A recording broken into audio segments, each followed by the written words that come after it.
Ball Show. I'm your host, Scott Silva. Today's special guest, it's Sacramento's, I think, the queen of Sacramento basketball. So today we're with Danielle Viglione. Welcome today to the show. Thanks for having me. All right, okay. Talk to me about who you are and how you got into playing basketball. When I was 8 years old, my parents entered me into this shooting, dribbling, passing contest, and I got first place. And I kind of liked the feeling of just competing, being competitive. I liked the feeling of winning, and I thought it was fun. So I, from 8 years old and on, I just fell in love with competitions. I used to run, I used to play baseball, I used to play football, I used to play hockey. We used to live in Michigan, first 10 years of my life, and I had a younger brother, 2 years younger, so I always liked beating him at everything. So I love to be competitive, and I go out running with my dad, and I just give myself little goals as a kid to win the school race or whatever we had, or win the school basketball game. Back then I played in rec ball with boys and girls. They didn't have a girls league back in, 1980, 83. Moved here when I was in 85 and played on my first women's team in 6th grade. And then got to play in junior high at Carnegie, and then went on to high school at Del Campo. So really what sparked me is just the love of the game, just the love of sports in general, and the competition, and just winning. Okay, talk to me about that. Tell me about, you mentioned it, the love of the game. When did you really feel like, man, I love this? I feel like I loved all sports until probably we moved out here when I was 6th grade, and my parents put a hoop in our backyard, and I would go out there and make 500 shots every day. And if I didn't get my 500 shots, I didn't feel good. Like it was one of those things I had to do every day, and it was from the inner competition within. So I talk about competition and competing against other people, but also what drove me was that inner competition within myself. So I had to get the 500 shots. I actually ruined my parents' fence because I kept marking. Every time I get 100, I put a mark. And you see all these 5 marks across the fence, and then they had to, oh gosh, this is an ugly fence now, till I was, 9th grade, and then I would tell my parents to drop me off at the Bella Vista parking lot on the outdoor courts and don't pick me up for 3 hours. Not that I ordered my parents around, but I would tell them I just need to be here 3 hours to accomplish everything I want to do. And then the next day, same thing, next day, same thing. And I really didn't have anybody teaching me at that point, up till I was 14 years old, up till I got to, I went to camps, and I went to all these different things, and I'd watch basketball a little bit. I remember going to my first women's MSU game, Michigan State, because my parents both went to Michigan State. And I said, wow, women can play too. And I never had a dream of going to college. I never had those kind of goals growing up. It was just, I just loved the game. Talk to me about Del Campo High School. 3 years on varsity, 35 points a game. Tell me about that. Yeah, I don't even, you know more than I mean, shoot, my junior year, I don't know what I averaged, for somewhere around there. My senior year, somewhere around there. That was my job, to score. And I think my my high school coach, Paul Romig, I was the only player he had to yell at to shoot the ball. Because there were shots that I wanted to pass up because I didn't want to be that just taking every shot and selfish. So he said, well, you need to shoot the ball. That's your role on the team. If you have an open shot, you take it. And so he kind of just taught me to take the shot, take the open shot.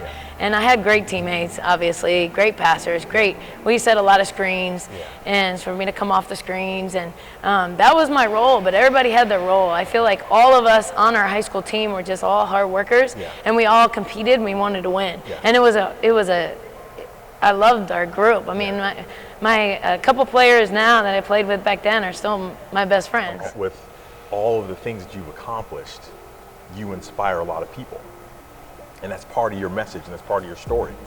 You hold 10 California state scoring records and 5 national high school marks. So backing up to that, when you were achieving those things, and you break Cheryl Miller's high school scoring record for a season, what was that like? I didn't even know I did it. I mean, people would tell me after the game, you did this, or you see in the paper, you did this, or, my dad got the Sacramento Bee, so I would see it, but it didn't mean a lot to me as far as especially if we didn't win. It really just, it was my individual records. Like if I shot the ball, I wanted to make it because she gave me a great pass. It was more because I had faith and I really respected my teammates that I wanted to play so well. And you know, I'm a people pleaser. I work on that every day. But I love to make everybody proud. I want to make my coach proud. I want to make my teammates proud. I want to make myself proud. I want to make God proud. In fact, when I was inducted into the Texas Hall of Fame, I had Jody Conrad stand up and I said, all I wanted to do when I got to this university was make you proud, make the university proud by how I carried myself, by how I worked so hard, and I wanted to differentiate myself by those things and not necessarily by the points scored or, you know, exactly how, the process versus the, what do I want to say? Like the outcome, right? So you always see that as outcome. She had 30 points, she had this, she had that. But I was really, even in high school, focused on the process. So if I focused on the everyday process, this is what I have to do to accomplish what we want to accomplish or what I want to accomplish, then this is what I have to do. And not necessarily focus on the end result, right? Because that's when the stress comes in. You know, I remember in college playing in games where we were the underdog and there's no stress. You're the underdog, you're not expected to win, and then you win, it's fantastic. But then you become the top 10 in the nation, and now everybody's out to beat you. So if you lose, there's a lot of stress. But if you focus on the process, if you focus on game to game, you know, this is what our goals are and this is what we do. This is what we need to do to win. You know, it's a whole new season. It doesn't matter what we did last season. It makes it a lot easier and you can enjoy the journey and enjoy life. Tell me about being named the California State Player of the Year. And this is, again, when I called you, said I wanted to do this interview with you, and then I looked up some things about you. I mean, I was literally watching those videos. You know more than me about me, I bet. I forget all that stuff. That's good, and that's good. You're a humble person, and that's amazing. But for me, you know, for me to have the opportunity to sit down with you and talk with you, watching the videos and the stuff that they did about you, inducting you into the Hall of Fame here in Sacramento, it literally kind of just, I'm in awe, okay, just to say the least. Talk to me about being named the California State Player of the Year 2 years in a row. How did it feel, or how did it? All of it, like that hits you like junior year, you get this award, they just drop this on you. How'd that make you feel? I mean, it makes you feel good because you're being recognized. You feel accepted, you feel like you did your job. You feel, but at the same time, it wasn't, it was just right over my head because it's just like, that doesn't mean much. I mean, it means a lot because people thought I was good, but if I lived and died by what people thought of me, it wouldn't be a good thing because when I played bad, then that could make me not feel good about myself, you know? Or, so I always just, I tend less to worry about what other people said, whether it's good or bad, and tend more to think about, did I really do what I was supposed to do? And did I do the right thing? And did I play to the best of my capability? And so those are the questions that I would ask myself. Like I still ask myself today, those questions, like, and just little decisions every day. We make choices every day. We make choices to get dressed. We make choices to work. I make choices to do 8 workouts a day, right? And so I think that our choices are huge in saying yes and no, right? And then also just, it leads us to that next stage in life. So you had over 100 scholarship offers to different colleges. How'd you narrow it down and end up at Texas? So I narrowed it down to about 25 schools that I really wanted to go to, that I could see myself going to, and then by academics and basketball. And then I narrowed it down to about 3 or 4 that I really wanted to go to. Okay, what were those 3? And those 4 were Arizona, Colorado, Notre Dame, and Texas. Okay. And the night before signing, my high school coach asked me, where would you want to be if you could never play basketball again? And I said to myself, Texas. That's my family. That feeling came over me. And so I felt like when Texas was recruiting me, they were recruiting me and being honest with me and just from the front gate. They said, we're recruiting 10 players, you're our top 3. If we don't get you, we'll go down the line. I mean, they were really honest. Yeah. And when they started recruiting me not because of how many points I scored in that game or that I looked great, did this well. They started recruiting me because I had no fear. Okay. And I tell a lot of the kids that I work out, don't worry about shots missed, don't worry about your mistakes. It's how you come back from those mistakes, right? So don't compound mistakes. Yeah. So I would let myself make 2 mistakes in a row. So, you know, like shooting the ball, hanging our head, not going back on defense, that's 2 mistakes in a row. Yeah. So if you miss the shot, get back on defense. Yeah. It's only 1 mistake. Yeah. So I was between my 9th and 10th grade year, I was playing in a tournament, BCI tournament. It's kind of like AAU now. And the assistant coach for Texas was at that game. And I think I missed every shot. I think I was 1 for 20. Okay. And I would we were playing a large team, big team, athletic, went again to the key, got my shot blocked, get it back, got my shot blocked again, get it back. There was one time I think I got it back 3 times, got it blocked 3 times. Okay. And just was hustling, but just nothing was going my way. I said after that, I mean, I know we did BCI and we did AAU at that time to get college scholarships. Okay. So if we're doing that means that there's colleges that are looking at us. Okay. And I said, nobody's gonna recruit me if they saw that game. And the Texas was there. She went back to the head coach, Jody Conrad, that day, and she said, we need to start recruiting this girl. She has no fear. Okay. So that's where that all happened my freshman year, between my freshman and sophomore year of high school. Talk to me about University of Texas. So at Texas, you're 8th all-time in scoring, still the 3-point record holder. You set an NCAA record for 3-point shots made in a game, and in that game you scored 48 points. Talk to me about Texas and about those things that you did while you were there. I think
there because there's 5 seniors leaving and there's going to be a 5 new freshman class, 5 new in the freshman class. And when I got to Texas, it just felt like family. That's all I can describe it. And we took care of each other. I was far from home. I remember I didn't think everybody's wearing cowboy boots and belts, and I'm like, oh, look at the cowboy. And they're like, D, that's normal. But they just felt like sisters. Okay. Just from the point I got there till the point I left, still today. Actually, my teammates today, a lot of them were at the Hall of Fame last month when I got inducted, and we still support each other. I still go out there twice a year. I go out for the alumni weekend once a year. They send me a birthday card. Okay, I love it. Once a year from all the coaches. They keep their alumni engaged. That's one choice that I made that I will never regret in life. I love it. The rest of my life. You talked about making people proud, you know, like being a people pleaser, and your goal was to just, you're working hard You wanted other people to be proud. Do you feel like you accomplished that? Like when you just sit back and say, is my dad proud of these things that I've done? I used to think as a young girl that making people proud was doing really well, and that's where my perfectionism came in. But as I've grown older, I really realized that making people proud is just caring about people and loving people, and putting Jesus first. Because in my faith, and Jesus has taught me that it's not about what we do; it's about who we are. Like you said at the beginning. And who I am is I'm a daughter in Christ. And that's what I tell people I am. And anything other than that is a bonus. Right? And I do struggle with, I want everybody to be happy. That's where people pleasing comes in. I want my husband to be happy. I want my mom and dad, I want my family to be happy. And not everybody's happy all the time. But I think it's how we handle adversity too, and how we handle conflict with people. And I really try to focus on that, and I've learned a lot in the years on how to handle conflict and how to handle adversity. So I don't even remember your question, but making people proud. Making people proud. So like your dad, your high school coach, my dad, your college coach. My dad, when I played in high school, he would sit in the stands, and I would look at him before every game, and he would go like this. And that would mean play with fire in your eyes. Play hard.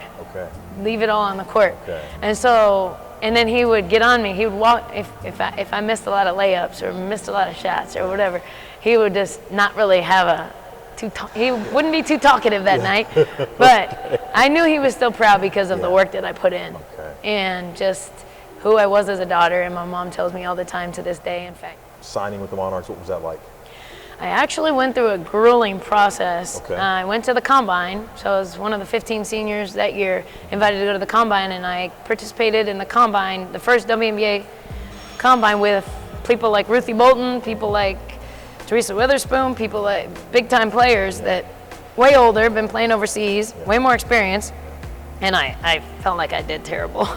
And so I came back from there not feeling so great, didn't get drafted, and then went to a private tryout with, well, it wasn't private, it was a lot of people there. Open tryout with Sacramento Monarchs in Utah. And after the 3 days with the Monarchs, they said, you have made the team and you don't have to go to Utah. I said, I'm gonna go anyway, might as well. So then I came back and I stayed in Sac because I'm a Sac-town girl. It was about, I think, 9 hours a day for like 2.5 days. And I think they just wanted to know who was standing at the end of the day. So I was still standing. I wasn't gonna fall. I was gonna make the team or not make the team. I was still gonna be standing. I was still gonna be the hardest worker. Dang it! That was my mentality going into that. And I felt like if it was a God thing, it'll happen. If not, then I can move on. But it was just an honor to be on the team. I played behind Ruthie Bolton, and she's one of my best friends to this day. In fact, we started play for him together. And actually, Scott, the guy in the Bay Area, I've done testimonies for him. And I've done a testimony for him, and a lot of other athletes have done, professional athletes have done testimonies for him also. So I asked him, hey, can I use the name, play for him? And he said, sure, let's expand it. And so we do Bible studies once a month, every Sunday, for the women now, and hopefully open it up for the men a little bit later.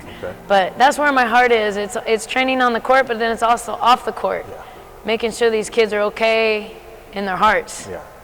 So talking about play for him and what you guys do.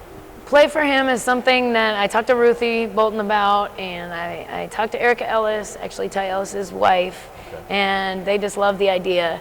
And it was just one idea I had when I was on the treadmill running one day, and I said, I'm gonna do it. And this is what I do. I get in my head, I'm gonna do something, and I do it. And so I knew it was a God thing because God kept on allowing stuff to happen and kept on allowing and just making it bigger and bigger with the people that were coming. I want to come, and people inviting other people, and all the girls came back saying they had great conversations with their moms, and they brought up stuff that they'd never talked about before with their mom, and it was just an amazing experience for me too. I grew from it. Explain to me and to our guests what Play for Him is. Play for Him is Scott from the Bay Area. He started it, and what his idea is he wanted to get professional athletes to give their testimonies because So many people out there haven't heard them say what their testimony is. And I have a 2 to 3 minute testimony on Play for Him, and people have gone to it, clients have gone to it and listened to my testimony. And it's just 2 to 3 because people only want to listen to 2 to 3 minutes or so. If something is 10 minutes long, you're like, now I'm going to listen to it. Yeah. And so his heart for Jesus was just awesome, that he wants to share the word in this way. Okay. And so I asked him, can I do a Bible study that's called Play for Him? Because I just loved it. It's the play sign for him. Yeah. Yeah. With the eye being an arrow up. Yeah. And that idea was just made. He said, yeah, great. I said, I'll start it with the women. It was inspired by a Bible verse that came to me in the middle of the night. Couldn't go back to sleep. And it was 2 Chronicles 2:5. And God said, you're going to build a temple for me and no other gods. And I said, what does this mean? And I've been, Sacramento Skills Academy. That's what I do. I've been doing a lot of USA Basketball stuff with USA Basketball, stuff with Nike. What do I do? Is this taking another job? Is it college coaching? What is it that I'm going to build? And I didn't think it was a building necessarily. But then I was running on a treadmill one day, and I took that verse, and I said, this is what it is. I'm going to build into the hearts of all the people that I train. Okay. And this is something that, is free for all the kids, free for all their parents, and just to be able to be confident in who they are in Christ. Okay. I love it. Talk to me about the 916 Skills Academy. It's Sacramento Skills Academy. Started it, like I said, 11 years ago. After I was with 24 Hour Fitness, the year after, Sam Long and I became business partners, and he is a manager of the Florin Gym, and I stay at the Folsom Gym. Okay. The 24 Hour Fitnesses. And then we go outside events. He travels overseas, I travel overseas. We travel all over the world, but our base gym is here in Sacramento. So he's one of the most loyal, awesome, different guys you'll meet. I mean, I say different. I mean, he's one of those different people that makes me better. Okay. So, and then, we have coaches now that help us out, and long coaches that have helped us out for 10 years, and we've stayed a team for 10 years. Okay. And not everybody is with us anymore. Some people are teaching, some people are, working at schools and that, but when we have camps, they all come back. Okay. It's kind of like a reunion. Okay. And so we do have like 4, 5, 6 coaches that help us out weekly right now, but we just like to speak into the lives of kids and train the kids, and we just care about the kids and love the kids and the parents. And I just love having new clients and meeting new parents and finding out their goals. And it's kind of like feeds my competitive side. Okay. I've been asked the college coach, I've been asked the high school coach. I just don't think it's for me right now. Okay. I love being able to fly overseas and help out whoever, do a camp here, do a camp there. I love to be in the gym because this is what I love to do as a player. I love the behind the scenes work. Yeah. So when I'm in the gym 7-8 hours, I feel like it was a good day. I had 4 days off for Thanksgiving holidays, and yesterday I got back in the gym, and I was actually tired because I had to go 7-8 hours straight, but because I had 4 days off. But it was just it's gratifying at the end of the day knowing you help so many. Okay. So this is back to maybe a little more personal. Okay. Mm-hmm. So I've been reading a little bit. Some James Baldwin books and different stuff. And he writes in one of his books, I remember many people who helped me in indescribable ways. Talk about some of the people who helped you along this path. I mean, obviously my parents. Okay. My parents did everything for me. Okay. In fact, going to college, I didn't even know how to do my own laundry. I didn't know how to cook. Yeah. I didn't know how to do anything. My mom made sure everything was done so that I could just do what I loved. Okay. And my dad worked and my mom worked, and they were both hardworking individuals. They taught me about work ethic. Okay. Taught me about time management and money management. But there was a ton of people. My high school coach, I just owe so much to. I mean, he would open the gym at 5 o'clock in the morning every day for me, Monday through Friday, and Saturdays even he would open the gym and taught me and just worked on my shot, transformed my shot. Okay. And I ask him to this day, why did you do that? Yeah. I mean, you did get paid for it. I mean, I made your team better, but in high school basketball, you don't get a lot of money. Like, it wasn't for money. Yeah. It wasn't for rewards. Yeah. He said he saw me at a camp, and when he saw me at the camp, I was repping everything that they were doing before I even got out on the court, on the sideline. Yeah. And he said, I could tell that you really wanted it, and because you wanted it, I wanted it for you. And you know, going through college, Jody Conrad, all my coaches at Texas, Amy, obviously, because I know Jesus, she prayed for me, and she's that big factor there. And then all my teammates are big believers. And so when I go back to Dallas, a lot of them live in Dallas, I just get inspired. I mean, inspired in Christ, inspired in life. And, you know, through life and through playing overseas, there's so many coaches that impacted my life, so many people that allowed me to help me through the year of being there 9 months, all by myself, right? Creating relationships with them. And still to this day, we talk through Facebook or whatever. A big gratitude for Nike and just taking a chance on little old me. You know, when I started working with 24 Hour Fitness, I met Tony Dorado in Nike, and he had me train his couple kids, and ever since then, he's had me go to Nike in China and do their camps. I get to meet a lot of NBA coaches. I get to meet a lot of more experienced coaches than I am, and that just makes me better, right? Not that I know it all, but I like to be in the room with people that know more. And there's a lot of people that know more than me, a lot of people. So, but then at the same time, you have a different perspective. Everybody has a different perspective on life. So you learn about life, you learn about basketball, you learn about people. So, and you know, Jesus Christ, I thank Jesus Christ for just my life and how he's drawn me through, and just how he allowed me to give me basketball, to give me such a platform to speak about him. And I really believe now, looking back at my 44 years of life, that he made this platform, that everything happened in my life so he could be glorified. And that's what it's all about. I love it. And I have to say, I wanted to say thank you very much for sitting with me and talking to me. Thank you for sharing your story. Thank you for all the stuff that you're doing in the community. And then the way that you're sharing Christ through you is just, it's amazing. A lot of us are on that journey, we're on that path, and when they see someone special like you doing it, it makes it easier for the kids to get involved, and just thank you. Okay. Thank you. Today's guest, one of the most amazing basketball players to come out of the Sacramento area, is Danielle Viglione. She's playing, coaching basketball, teaching kids, and playing for Christ. You gotta hook them for me. Hook 'em horns? Hook 'em horns. Hook 'em horns. Oh, man.